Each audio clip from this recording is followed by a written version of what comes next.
ہم نے ان کا ریکارڈ کیا ہے. آئیے ہم آپ کو پہلے وہ دکھاتے ہیں.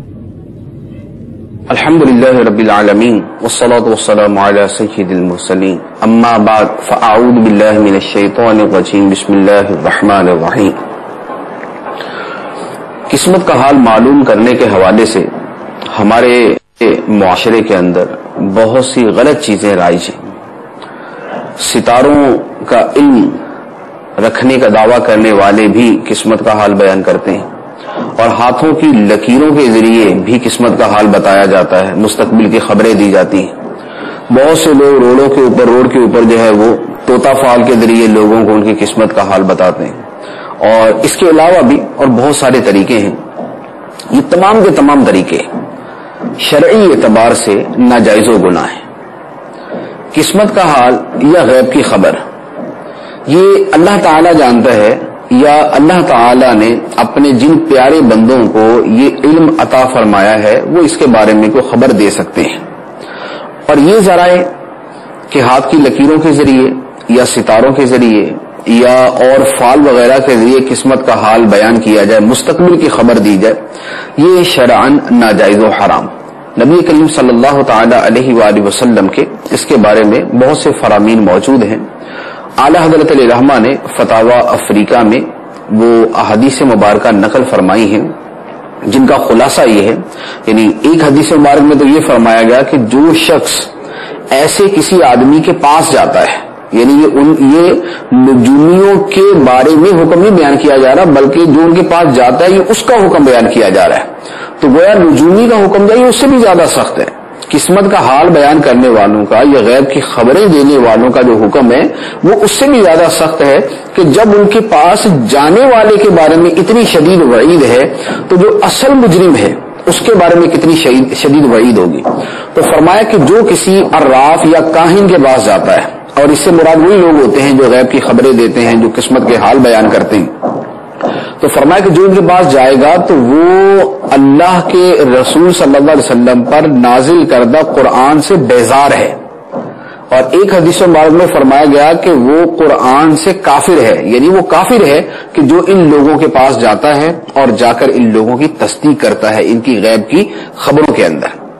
اور ایک حدیث مبارک میں فرمایا کہ 40 دن تک ایسے آدمی کو اللہ تعالیٰ توبہ کی توفیق عطا نہیں فرماتا. تو اب یہ وعید بطور خاص اس آدمی کے لیے ہے جو اس طرح کے نجومیوں کے پاس, اس طرح کی خبریں دینے والوں کے پاس جائے, غیب کی خبریں دینے والوں کے پاس جائے اور ان کی غیب کی خبروں میں تصدیق کرے, یہ اعتقاد رکھتے ہوئے, یہ ذہن رکھتے ہوئے کہ یہ غیب جانتے ہیں. تو اب ان کے بارے میں غیب جاننے کا اعتقاد کرنا یہ کفر ہے, اور اس بنا پر جو تصدیق کرتا ہے تو اس کا یہ تصدیق کرنے کا فعل بھی کفر ہے. تو ایسا شخص جو ہے وہ قرآن سے بھی بیزار ہے اور وہ اللہ کے دین سے بھی بیزار ہے, اور اس کے بارے میں کفر کا حکم حدیث مبارک کے اندر دیا گیا. اب بالفرض کوئی آدمی یہ کہتا ہے کہ نہیں جی میرا اعتقاد نہیں ہے, میں تو بس ایسے ہی تھوڑا سا بندے کو تھوڑا بہت پتہ چل جاتا ہے. تو یہ جو تھوڑا بہت پتہ چل جاتے والا ذہن ہے اس کے اندر بھی اگرچہ اعتقاد کا ذہن نہ بھی ہو لیکن ایک میلان اور ایک رغبت اس کے اندر پائی جاتی ہے کہ جو ان کی بات ہے ذرا میں اس کو ایک سنتا ہوں, ہو سکتا ہے کہ کوئی پتہ چلی جائے, کوئی اچھی بات پتہ چل جائے, مجھے کسی بات سے فائدہ ہی ہو جائے. تو یہ جو میلان اور رغبت والی صورت ہے یہ بھی حرام ہے, یہ بھی ناجائز ہے, یہ بھی گناہ ہے.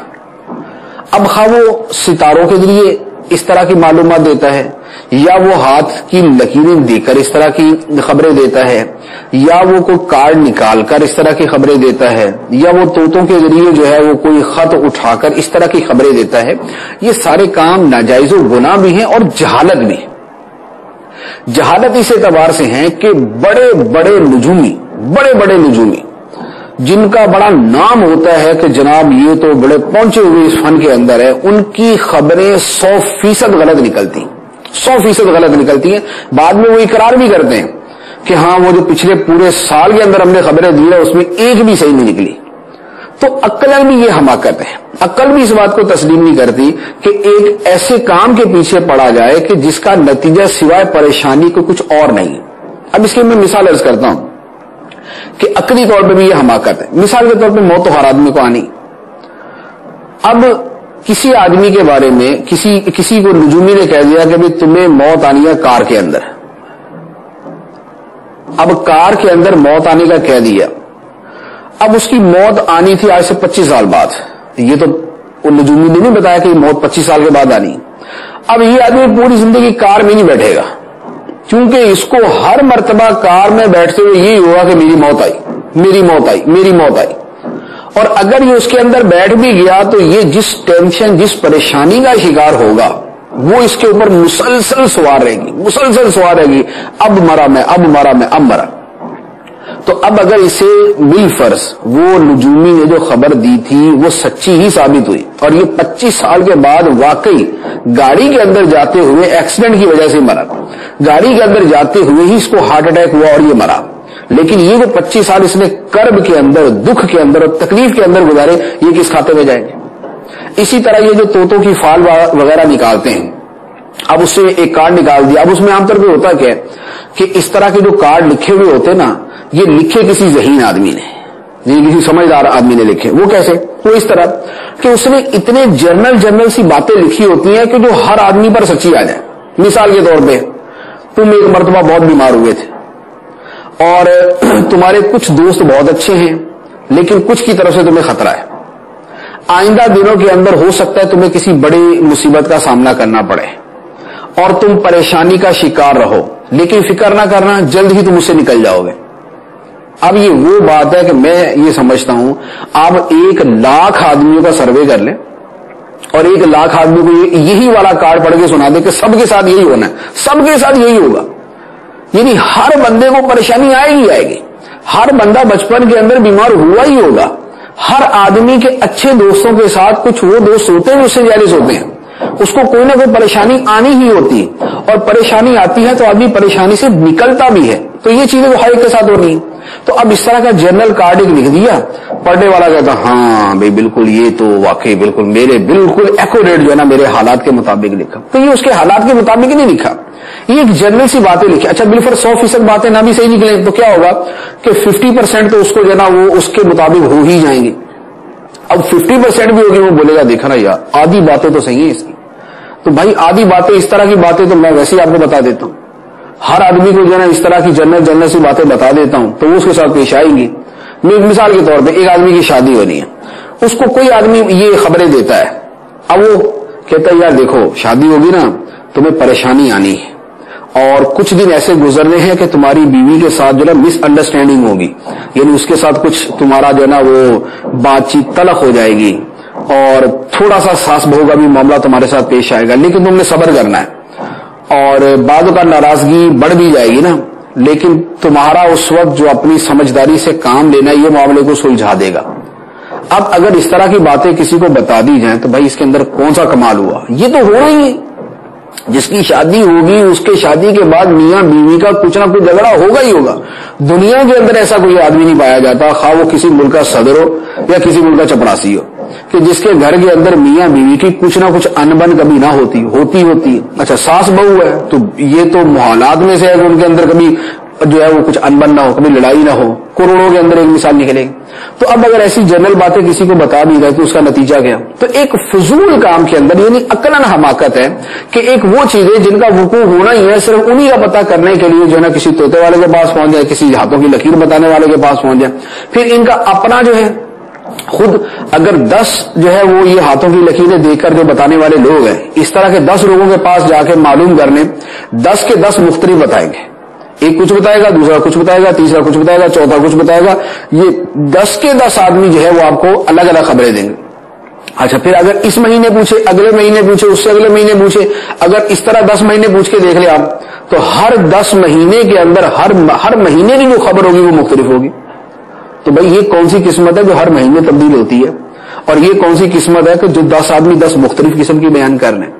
تو یہ کیا ہے؟ اصل میں اسے اٹکل پچو کہا جاتا ہے, یعنی اسے تیر تکے مارنا, اندازے, تخیلات, ظن و تخمین, اس کے لیے یہ الفاظ استعمال ہوتے ہیں. تو یہ جو ظن و تخمین ہے, اندازے لگانا, یہ غیب کے معاملے میں اور قسمت کا حال بتانے کے معاملے کے اندر شریعت نے ناجائز قرار دی. اور یہ اب کی بات نہیں ہے, اس طرح کی غیب کی خبریں دینا جو ہے یہ زمانہ جاہلیت سے چلتا آ رہا ہے. بلکہ قرآن پاک کے اندر اس کا تذکرہ موجود ہے کہ جنات جو ہے وہ آسمانوں کی طرف جاتے تھے اور ان پر شہاب ساقی برستے تھے، ستارے ٹوٹ کر ان کے اوپر برستے تھے. کیوں؟ یہ آسمانوں کی طرف جاتے تھے غیب کی خبریں لینے کے لیے. اب وہاں سے یہ غیب کی کوئی بات لے کر یہ آتے تھے نیچے کاہنوں کے پاس، جو اس طرح کے نجومی ہوتے تھے ان کے پاس، ان کو آ کر یہ کچھ بیان کر دیتے تھے. اب وہ نجومی جو ہیں، کاہن جو تھے، وہ اپنی طرف سے اس میں 50-60 باتیں اور ملا کر وہ بتا دیتے تھے. اب وہ جب 50-60 باتیں ملا کر بیان کر دی، اب جس آدمی کو یہ بیان کی ہے اس کو وہ 1 سال کے اندر یا اس کو 6 مہینے کے اندر اس میں سے ایک بات پیش آ جاتی تھی بالکل ایکوریٹ، واقعتاً وہی بات پیش آ جاتی تھی. تو اب وہ لوگ اعتقاد کرتے یار کاہن نے بتایا تھا نا، وہ نجومی نے کہا تھا نا، اس کے مطابق ہوا. تو بات یہ ہے کہ ایک بات سچی تھی، بقیہ ساری باتیں جھوٹی ہوتی تھی اس کے اندر. اور ہمارے زمانے میں تو اس سے بدتر صورتحال کہ اس زمانے کے اندر تو جنات جو ہے وہ آسمانوں کی طرف جاتے تھے اور وہاں سے جو ہے وہ فرشتوں کی باتیں سن کر وہاں سے خبریں لے کے آتے تھے. اب ہمارے زمانے میں یہ سلسلہ ہی موقوف ہے، اب اس طریقے سے نہیں. تو اب کیا ہے، اب کوئی جنات کے ذریعے اس طرح کی باتیں بیان کرتا ہے، اس میں بھی بہت ساری وہ صورتیں کہ جو حرام کے اندر آتی ہیں. پھر جنات جو مسخر ہوتے ہیں، جنات کو مسخر کیا جاتا ہے، اس میں اولا تو 99% ہمارے ویسے فراڈ ہے. جو لوگ یہ دعویٰ کرتے ہیں کہ ان کے پاس جنات ہیں، ان کے قابو کے اندر جنات ہیں، ان میں 99% جھوٹ ہوتے ہیں. یا تو وہ شعبدہ بازی کر رہے ہوتے ہیں یا وہ ڈرامے بازی کر رہے ہوتے ہیں. یعنی شعبدہ بازی تو یہ ہوتا ہے کہ وہ جو کچھ کرتب دکھا کر سامنے والے کو جو ہے نا وہ بالکل مسحور کر دیا ایک قسم کا.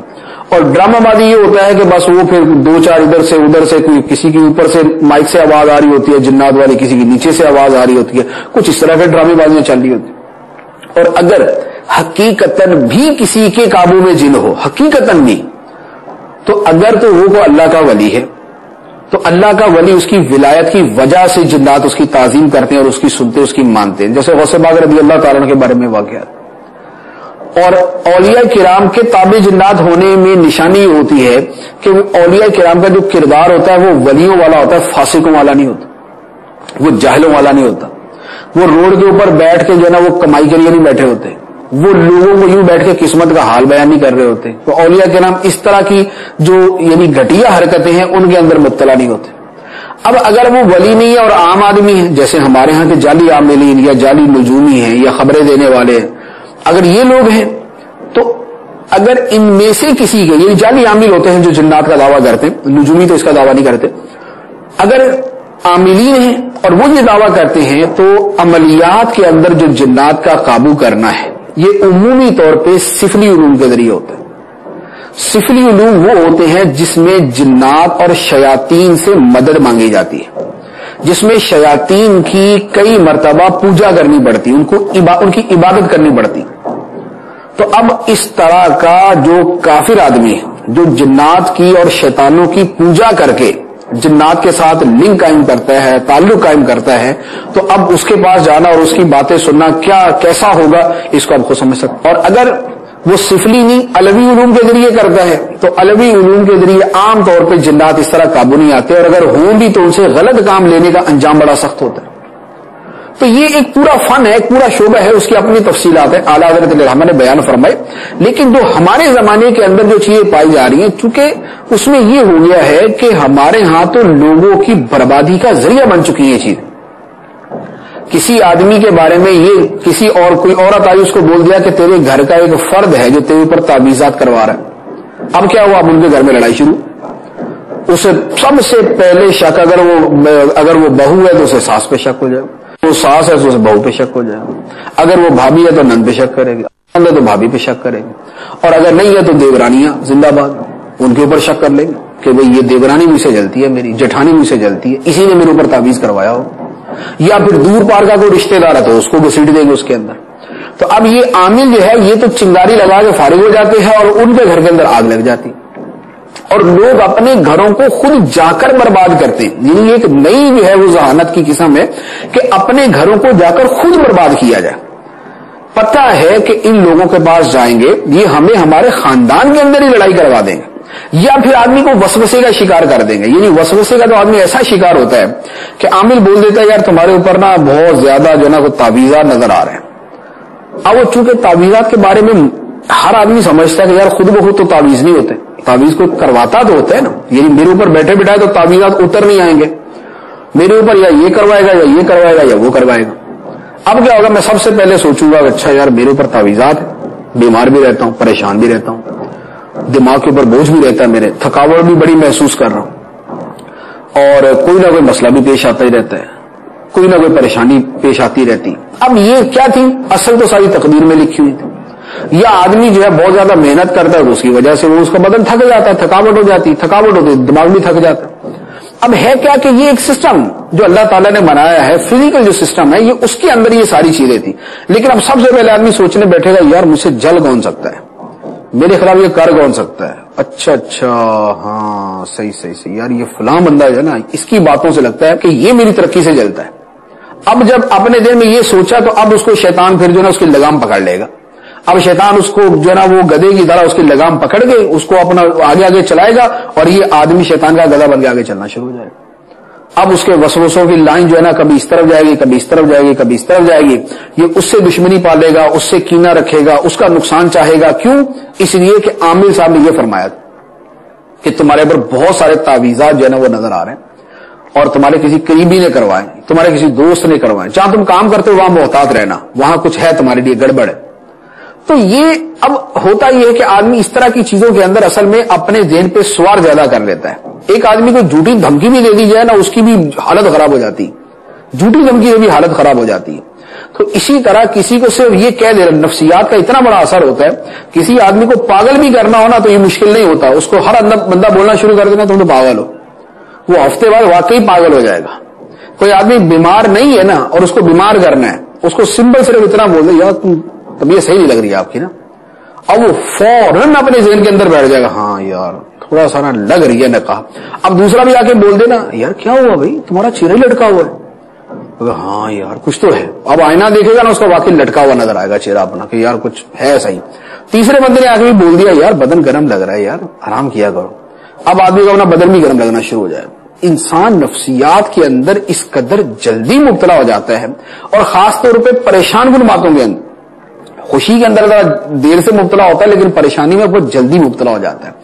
اب جب عام آدمی بھی اگر یعنی 3 آدمی بھی اگر مل کر کسی کو بول دینا کہ یار تمہاری طبیعت صحیح نہیں لگ رہی آج، تو 1 گھنٹے کے بعد آدمی واقعی بیمار ہو جاتا ہے، تو عامل کا کہنا تو ویسے ہی کو حجت شمار کیا جاتا ہے کہ یار عامل نے کہا بھائی اس کے پاس تو بڑا علم ہے، یہ تو بڑی نظر رکھتا ہے، اس نے تو ذائچہ نکال کر ہمیں بتایا ہے۔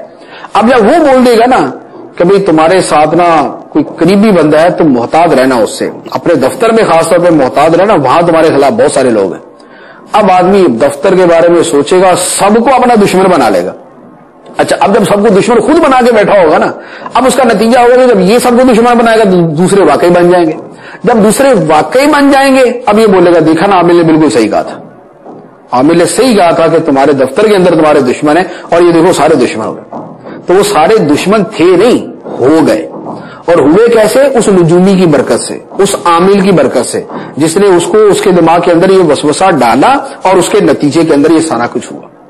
تو اس طرح کے یہ جتنے بھی عوامل ہمارے معاشرے کے اندر پائے جاتے ہیں اکثر و بیشتر جھوٹے، غلط، مکار اور فراڈی ہیں، خواہ وہ ستاروں کے ذریعے وہ حال بیان کرنے کی باتیں کرے، یا وہ ہاتھوں کی لکیروں کے ذریعے جو ہے وہ زندگی کے حالات بیان کرنے کی باتیں کرے، یا وہ جو ہے نا وہ کارڈ وغیرہ ہوتے ہیں ان کے ذریعے، یا یہ طوطوں کے ذریعے، اب تو جو ہے نا وہ بندروں اور جانوروں کے ذریعے بھی شروع ہو گیا۔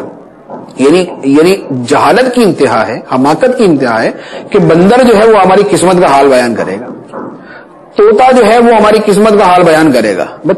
اگر طوطا ہی ہماری قسمت کا حال بیان کرے گا پھر تو ہمارا اللہ ہی حافظ۔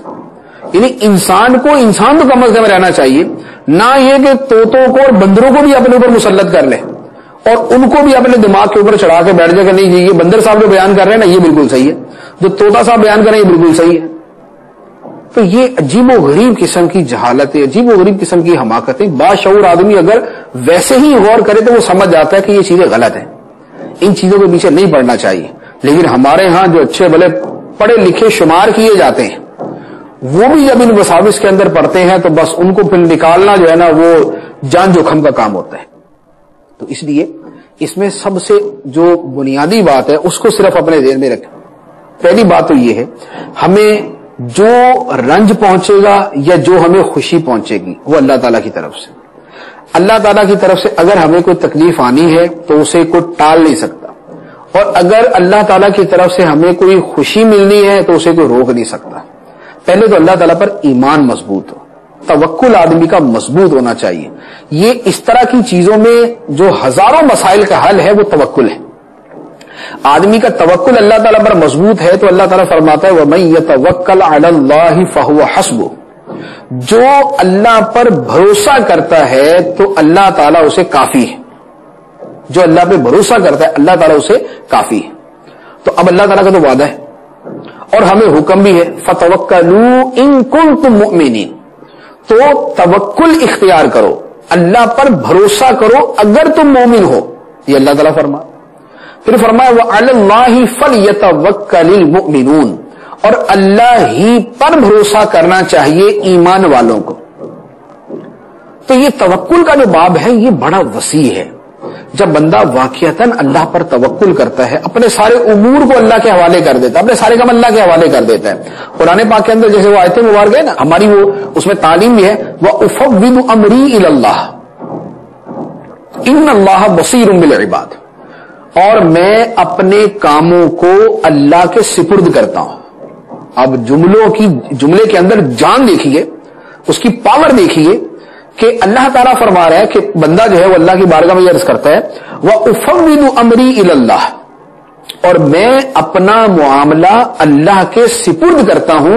إِنَّ اللَّهَ بَصِيرٌ بِالْعِبَادِ, بے شک اللہ بندوں کو دیکھنے والا ہے. خدا بندوں کو دیکھتا ہے, جانتا ہے, سنتا ہے. دعا کرے دعا قبول فرماتا ہے. تو بجائے ان چیزوں کی طرف جانے کے توکل کی طرف جائیں. جو اللہ کا حکم ہے, جو قرآن کی تعلیم ہے, جو اسلام کا حسن ہے, اللہ پر بھروسہ کرنا. اللہ پر بھروسہ تھا تو غزوہ بدر کے اندر 313 صحابہ کرام نے 1000 کفار کو شکست دی. اللہ پر بھروسہ تھا تو طالوت نے جالوت کو شکست دے دی, جو قرآن پاک کے اندر بیان. داؤد علیہ الصلوۃ والسلام نے جالوت کو قتل کر دیا. اللہ پر بھروسہ تھا تو موسیٰ علیہ الصلوۃ والسلام جو فرعون کے ملک کے اندر بطور رعایا کے تھے, حکمران پر غالب آ گئے. تو یہ اللہ تعالیٰ پر بھروسہ کرنا جو ہے, اللہ تعالیٰ پر توکل کرنا, یہ تو مومن کے ایمان کا حصہ ہے. اسی لیے فرمایا فَتَوَكَّلُوا إِن كُنتُم مُؤْمِنِينَ, توکل کرو, اللہ پر بھروسہ کرو اگر تم مومن ہو, اگر مسلمان ہو, اگر تمہارے اندر ایمان ہے تو اللہ پہ توکل کرو. اور اللہ ہی پر ایمان والوں کو توکل کرنا چاہیے. قرآن پاک کیا ہے وَعَلَى اللَّهِ فَلْيَتَوَكَّلِ الْمُؤْمِنُونَ, اور قرآن پاک ہی فرما رہے ہیں وَمَن يَتَوَكَّلْ عَلَى اللَّهِ فَهُوَ حَسْبُهُ, اور جو اللہ پر بھروسہ کرتا ہے تو وہ اسے کافی ہو جاتا ہے, اللہ اسے کفایت کرتا ہے. تو اگر یہ توکل جو ہے یہ دل کے اندر پختہ ہو جائے اور اللہ کے حوالے اپنے امور کو کر دیا جائے تو یہ سارے کے سارے معاملے حل ہو سکتے ہیں. پھر ان جہالتوں کی طرف, یہ عاملین کی طرف, اور یہ جو ہے یہ ستارہ جو ہے شناسوں کی طرف, یا ہاتھ کی لکیریں جاننے والوں کی طرف, ان کی طرف جانے کی ضرورت نہیں پڑے گی. پھر دوسرا ہتھیار جو ہے جو خود سرکار دو عالم صلی اللہ علیہ وآلہ وسلم نے ارشاد فرمایا کہ الدعاء سلاح المؤمن, دعا مومن کا ہتھیار ہے. تو دعا جو ہے یہ مسلمان کے پاس ایک بہت بڑا اللہ تعالیٰ کا تحفہ اور انعام ہے. بجائے اس کے کہ ان لوگوں کی طرف جائیں, آپ دعا کی طرف کیوں نہیں جاتے؟ بجائے اس کے کہ جعلی عاملین کی طرف جائیں اور یہ قسمت کا حال بیان کرنے والوں کی طرف جائیں, آپ اللہ تعالیٰ کی طرف رجوع کیوں نہیں کرتے؟ دعا کو اختیار کریں. اجیب دعوت الداعی اذا دعان, میں قبول کرتا ہوں جب دعا کرنے والا مجھ سے دعا کرتا ہے, میں قریب ہوں. تو یہ آیات مبارکہ جو ہیں یہ وہ ہیں جو مسلمان کے لیے اصل وہ ہے کہ اس کی زندگی کا محور یہ چیزیں بنے. اللہ پہ بھروسہ کرنا یہ اس کی زندگی کا محور بنے, تکلیفوں پہ صبر کرنا یہ اس کی زندگی کا محور بنے, مشکلات کے اندر اللہ تعالیٰ سے دعا کرنا یہ اس کی زندگی کا محور بنے, ذکر اللہ یہ اس کی زندگی کا محور بنے, تقوی جسے اللہ تعالیٰ نے مشکلات سے نکلنے کا راستہ بیان فرمایا ہے اس کی طرف آدمی رجوع کرے. تو اسلامی تعلیمات یہ ہے. باقی جو صحیح تعویذ ہے, صحیح دم ہے, تو یہ ٹھیک ہے اپنی جگہ,